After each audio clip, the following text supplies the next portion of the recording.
ჭრის შემდეგ თქვენი დამოკიდებულება ამ საკითხის მიმართ და კიდევ ერთხელ აქაც დაგვიდასტურეთ თქვენი პოზიცია.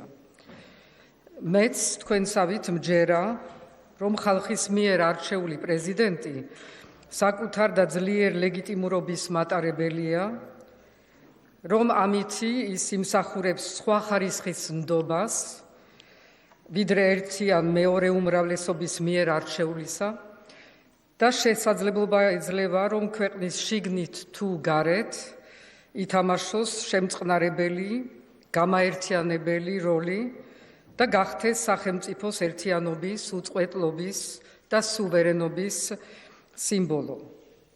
ასევე პატარა ქვეყნისთვის არც თუ უმნიშვნელოვანია ისიც, რომ საგარეო სფეროში პრემიერთან და საგარეო მინისტრთან ერთად საშუალება გქონდეს, რომ ძლიერი მოთამაშე პრეზიდენტობის დონეზე გამოვიყვანოთ ასპარეზზე და ამითი გავზარდოთ ჩვენი ცნობადობა, საზღვარგარეთ აქტიურობა და ეფექტურობა. პრეზიდენტის სიმბოლო ქვეყანაში, რომელსაც გააჩნია 1000-წლოვანი მონარქიის ტრადიცია, უძველესი ევროპაში, ალბათ გულთანაც ახლოს არის ბევრთათვის და შესაძლოა მომავლის ნიშანიც კი.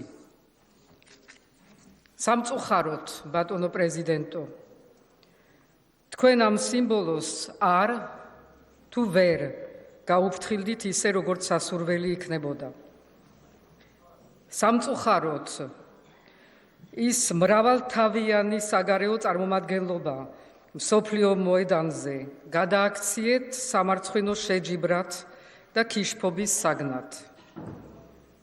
სამწუხაროდ, გაერთიანების და მიუკერძოებლობის სიმბოლოს მაგივრად ნელ-ნელა თქვენი ქეცით საზოგადოების ერთი ნაწილის პოზიციების განხმოვანებლად. და დღესაც ალბათ ვნახავთ თქვენსა და ერთ ფლანგის პოზიციათა შორის დიდ მსგავსობას. და გადახვედით სახელმწიფო მოღვაწეობიდან პოლიტიკურ არენაში. სამწუხაროდ, თქვენ როცა შეირგეთ პირველი დღესვე ამ ადგილზე თქვენივე დანიშნა, თქვენვე მაშინ კითხვის ქვეშ დააყენეთ პრეზიდენტის არჩევითობის პრინციპი. სამწუხაროდ, როცა შეწყალების დროს თქვენი ახლობლების მიმართ უფრო მობიერებას იჩენთ, ვიდრე უპატრონო მოქალაქეების მიმართ, თქვენვე თქვენ მორალურ ავტორიტეტს აქვეითებთ.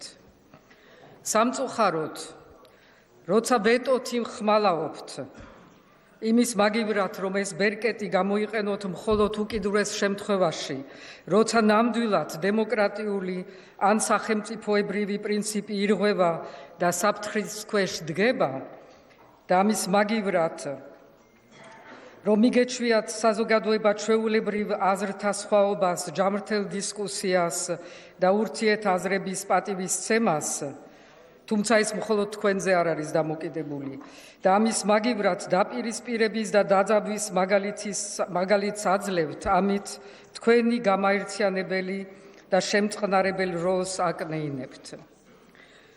სამწუხაროდ, თქვენ ვერ შეიგნეთ, რომ მართლაც ყველა ქართველის პრეზიდენტი უნდა ყოფილიყავით და დღემდე ველოდები თქვენს მიერ გამოთქმულ პოზიციას უცხოეთში მაცხოვრებელ ჩვენ თანამემამულეთა მიმართ მათთვის მოქალაქეობის ჩამორთმევას ძალიან ადვილად შეეგუეთ და სააკაშვილის დაწესებულ პრეზიდენტებს მიერ მინიჭების პრაქტიკაც მოირგეთ და მადლობებსაც კარგად ღებულობთ.